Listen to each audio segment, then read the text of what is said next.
আন্দোলনরত ৮ দলের ঘোষিত কর্মসূচি। 13ই নভেম্বর বৃহস্পতিবার ফ্যাসিবাদী শক্তির নাশকতা ও অপতৎপরতা প্রতিরোধে ৮ দলের নেতৃবৃন্দ সর্বস্তরের জনশক্তি সহ দেশব্যাপী রাজপথে অবস্থান করবে।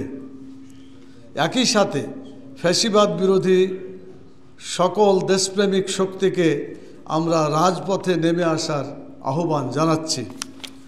14ই নভেম্বর শুক্রবার জুলাই জাতীয় সনদ বাস্তবায়ন আদেশ জারি ও জাতীয় নির্বাচনের পূর্বে গণভোট আয়োজন সহ 5 দফা দাবিতে দেশব্যাপী জেলা ও মহানগর পর্যায়ে বিক্ষোভ মিছিল অনুষ্ঠিত হবে।